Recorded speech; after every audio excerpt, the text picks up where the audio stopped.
मन्ना के गांव में एक धोखेबाज नागिन रहती थी जिसका नाम आलिया नागिन था। एक दिन आलिया नागिन कहीं जा रही थी कि तभी रास्ते में उसे एक गड्ढे में मोटू नाग दिखाई देता है। मोटू नाग के सामने ढेर सारी टोकरियां बिखरी पड़ी थी। आलिया नागिन को देखते ही मोटू नाग मदद के लिए पुकारने लगता है। मेरी मदद करो बहन, मुझे यहाँ से बाहर निकालो। आलिया नागिन फौरन उस मोटू नाग के पास पहुँच जाती है और एक बड़ी सी रस्सी गड्ढे में फेंककर उसे बाहर निकाल लेती है और साथ ही एक एक करके उसकी सारी टोकरियां भी बाहर निकाल देती है। मेरी मदद करने के लिए तुम्हारा बहुत शुक्रिया बहन। लेकिन आप कौन हो? इतनी सारी टोकरियां लेकर आप कहाँ जा रहे हो? बहन, मैं टोकरियां बेचने का काम करता हूँ। सब्ज पहाड़ी के ऊपर एक परियों की बस्ती है। मैं इन टोकरियों को लेकर परियों को बेचने जा रहा था, लेकिन पता नहीं कैसे मुझे चक्कर आ गया और मैं इस गड्ढे में गिर गया। देखो, अगर तुम मेरी टोकरियों को उस पहाड़ी के ऊपर जाकर परियों को दे आओगी तो मैं इसके बदले में तुम्हें एक सोने का सिक्का दूंगा। सोने के सिक्के की बात सुनते ही आलिया नागिन के दिल में लालच आ जाता है और फौरन मोटू नाग की मदद करने के लिए तैयार हो जाती है। इसके बाद मोटू नाग अपने घर का पता बताकर वहां से चला जाता है। फिर आलिया नागिन उन सब टोकरियों को लेकर पहाड़ी की तरफ चल देती है। तभी उसे एक खूबसूरत परी दिखाई देती है। फिर आलिया नागिन सब टोकरियों को उस परी को दे देती है। उसके बाद आलिया नागिन उस बताए हुए पते पर पहुंच जाती है। मोटू नाग का घर देखकर आलिया नागिन हैरान हो जाती है। मोटू नाग का घर बहुत खूबसूरत था। ठहरो आलिया नागिन, मैं तुम्हें सोने का सिक्का देता हूँ। ये कहकर मोटू नाग आलिया नागिन को सोने का सिक्का दे देता है। फिर अगले दिन आलिया नागिन मोटू नाग के बताए हुए पते पर जाकर उस परी को टोकरियां दे देती है।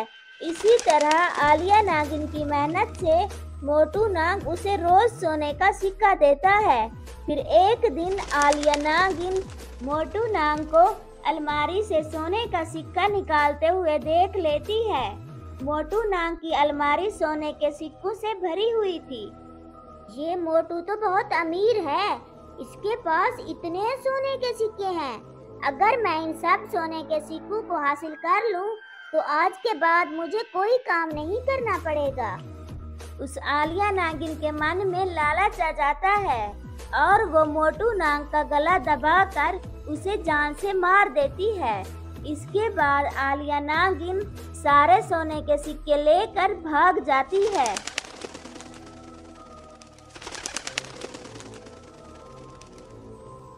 अब मेरी जिंदगी में कभी किसी चीज की कमी नहीं होगी। मैं कल ही बाजार जाकर अपने शोरूम की चीजें खरीद लूंगी। उधर दूसरी तरफ मोटू नाग मरने के बाद एक आत्मा के रूप में आ जाता है। उस लालची लड़की ने धोखे से मारकर मेरी जान ले ली है। अब मैं उसे मारकर अपना बदला पूरा करूंगा। फिर रात होते ही मोटू नाग की आत्मा आलिया नागिन के घर पहुंच जाती है और दरवाजे को जोर जोर से खटखटाने लगती है। आवाज सुनकर आलिया नागिन नींद से जाग जाती है और दरवाजा खोलकर बाहर झांकने लगती है। तभी मोटू नाग की आत्मा उसे पकड़कर जमीन पर पटक देती है। अरे अरे, ये क्या हो गया? ये मोटू नाग तो मरने के बाद भूत बन गया। अरे कोई मुझे बचाओ, वरना मेरी जान ले लेगा ये। क्यों री लालची नागिन, तूने क्या सोचा था? मुझे मारकर सारे सोने के सिक्के हड़प लेगी? उन सोने के सिक्कों से मैं गरीबों की मदद किया करता था। देखिए मोटू नाग की आत्मा, मुझसे गलती हो गई। आप मुझे माफ कर दीजिए, मैं आपके सिक्के लौटा देती हूँ। नहीं नहीं, मैं तुझे माफ नहीं करूँगा।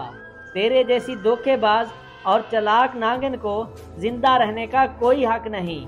इतना कहकर मोटू नाग आलिया नागिन को मार देता है। उसके घर में सारे सोने के सिक्के उठाकर वहां से चला जाता है। एक वक्त की बात है, एक छोटे से गांव में एक किसान और उसकी पत्नी रहते थे। उनके पास जरूरत की सारी चीजें थी, सब कुछ था, बस सिवाय एक बच्चे के। हाँ देखो, वो कितने खुश हैं। उनका घर खुशियों से भरा है और हमारा घर मकई और गाजर मूली से। जानता हूँ, मैं भी अपने बच्चे का हाथ पकड़कर खेलना चाहता हूँ और उसके नन्हे कदमों की आवाज सुनना चाहता हूँ। हाँ बिल्कुल, इनकी तरह। पर ये पक्षी है मेरी जान। अगर मेरा बच्चा एक खूबसूरत चिड़िया होती, फिर भी मैं उनसे प्यार करती। कुछ वक्त के बाद पत्नी ने एक नन्हे बच्चे को जन्म दिया। हालांकि उसके पति ने कुछ अजीब देखा। ये क्या है? पर इसका चेहरा तो थोड़ा अलग लग रहा है। मुझे नहीं पता, शायद हमें डॉक्टर से पूछना चाहिए। पर डॉक्टर के पास जाना नहीं हो पाया। आलिया नागिन ने अपने बच्चे से प्यार करने का वादा किया था, चाहे वो एक चिड़िया ही क्यों ना हो। और ये बिल्कुल वही थी। उसका चेहरा बिल्कुल चिड़िया जैसा था। उसका निचला हिस्सा एक नागिन का था। आलिया, हम इसकी परवरिश कैसे करेंगे? इस तरह जिस तरह एक बच्चे की परवरिश होती है। प्यार से इसका नाम टुनटुनी रखते हैं। टुनटुनी बड़ी होने लगी। उसे परिवार का प्यार मिला, लेकिन उसे एक घोंसले में सोना पड़ता था। टुनटुनी बेटा, चम्मच का इस्तेमाल क्यों नहीं करती? माँ, मैं चम्मच से खाना नहीं खा सकती। टुनटुनी को कोई पसंद नहीं करता था, यहाँ तक के बच्चे भी। वो देखो, नमूना आ गया। देखो इसका मुंह कैसा है। ना ना ना ना ना, ना ना ना ना ना, नमूना नमूना आ गया।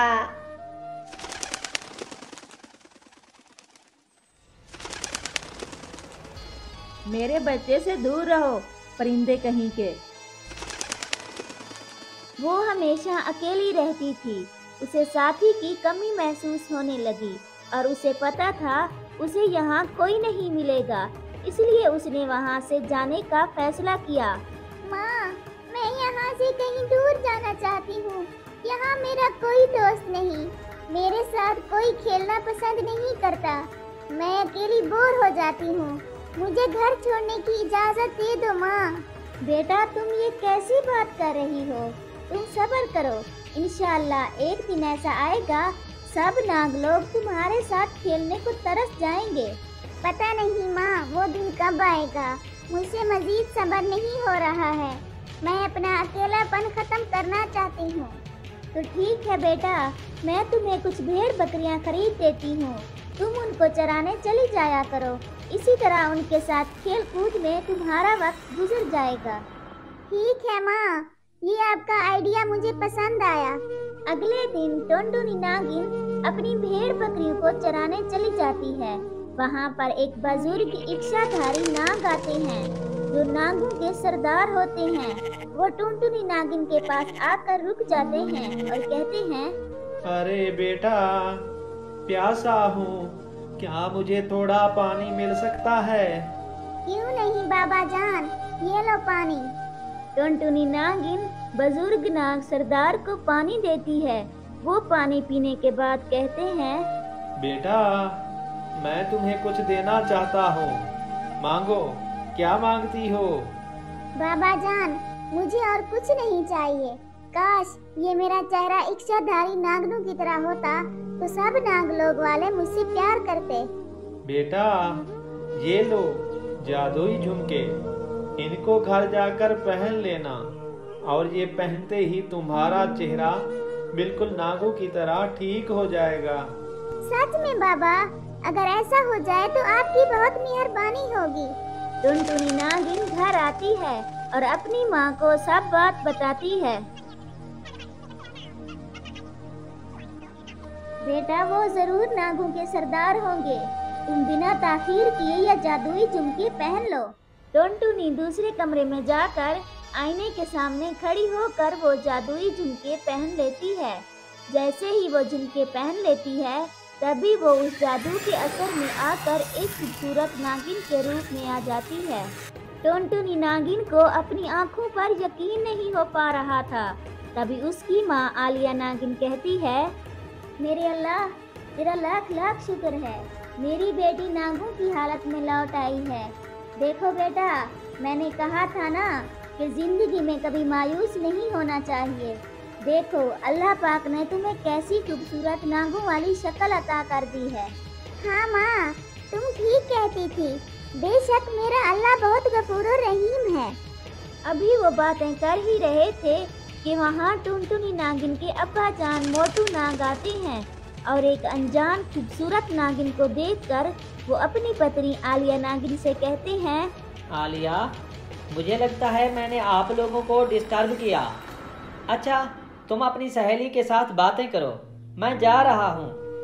ये कहकर मोटू नाग जैसे ही जाने के लिए मुड़ा तो उसकी पत्नी ने उसे आवाज देते हुए कहा, रुको मोटू नाग, ये मेरी सहेली नहीं बल्कि हमारी बेटी टुनटुनी नागिन है। आलिया, ये कैसा बेहुदा मजाक है? भला ये हमारी बेटी कैसे हो सकती है? फिर आलिया नागिन मोटू नाग को पूरी बात बताती है। वाह मेरे अल्लाह, क्या शान है आपकी। बेशक तू बड़ा गफूर रहीम है। मोटू नाग अपनी बेटी को उस रूप में देखकर बहुत खुश होता है। इसके बाद वो सब परिवार वाले मिलकर हंसी खुशी अपना जीवन गुजारने लगते हैं।